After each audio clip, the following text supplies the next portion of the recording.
Mga kababayan at mga kapatid, kapag dysfunctional na po yung liver natin dahil sa binalot na po ito ng tuba o kaya may tinatawag na fatty liver na po tayo, ang liver natin ay wala na pong kakayahan mag-function normally. Reason na kapag nakita nyo ang mga sign at saka symptoms na mga ito, isa lang po ang dahilan noon. Meron na po tayong problema sa liver.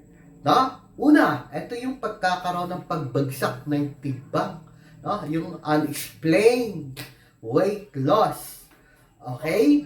Pangalawa, ito nga po yung fatigue. No? Feeling tired po tayo. Generally, unwell po tayo. Why? Bakit at mahina tayo? Kasi always remember, yung glucose na nasa liver natin, na supposed to be, siya yung magbibigay sa cells natin ng fuel para magiging energy, ay hindi na po niya masyadong nasusuplayan at nagawa yung trabaho niya. Ano pa? Nagkakaroon pa po tayo ng tinatawag na abdominal discomfort.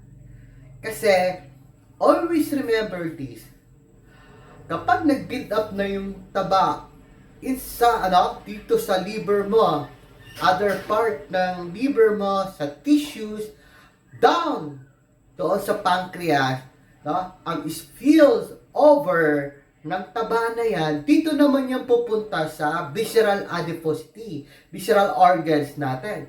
Reason, yung belly natin, yung nagkakaroon tayo ng saggy o saggy belly. Yan lang ba? Hindi po. Bukas makalawa, magkakaroon tayo ng tinatawag na ascites. Yung kalalaking mong tao, pero ang laki, no? Ang laki ng tiyan mo. Ascites po yan, mga kapatid at mga kababayan. Kaya wag po natin iwapag walang bahala ang pagkakaroon ng problema o pagkakaroon ng fatty liver. Kasi napakalaki po ang kaugnayan ng liver natin. Na kapag naging dysfunction yan, ang daming problema ang pwede pong bumangon. Ano pa? Yung pagkakaroon ng jaundice, no? Yung paninilaw ng mga balat at saka sa mata. Sign po yan, mga kababayan, na may problema na po yung liver natin. At saka yun lang bang paninilaw? Hindi po. It's skin. Yung kating ka nga ngayon, makati yung balat natin. No? Nakapag kinamot po natin, nag-open wound po yan, prone na po tayo sa infection.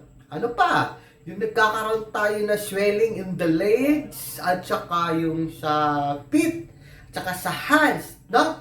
Ito po yung tinatawag na edema. Okay?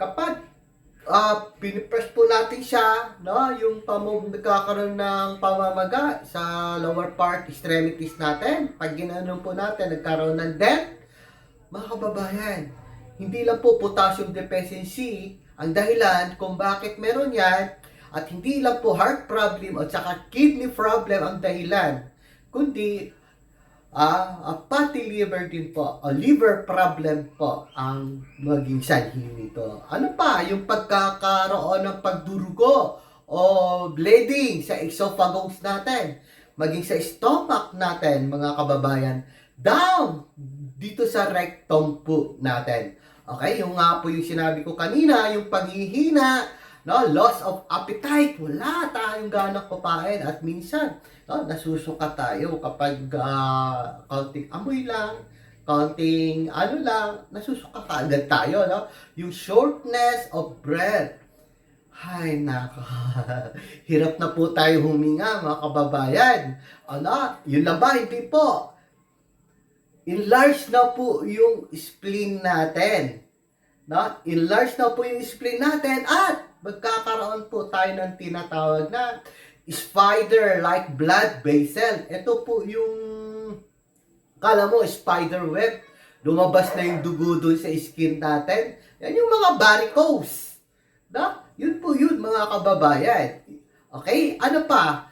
Yung mapapansin nyo po na kapag dumudumi po tayo, medyo maitim yung stool natin, no? O kaya nagkakaroon tayo ng minsan, nagdudura tayo ng dugo, mga kababayan, isa lang po ang ibig sabihin yan. May problema na po yung liver natin. Ngayon, paano po natin to i-reverse? Ta? Using God's creation. Mga kababayan, yun po ang share namin sa susunod namin video na to.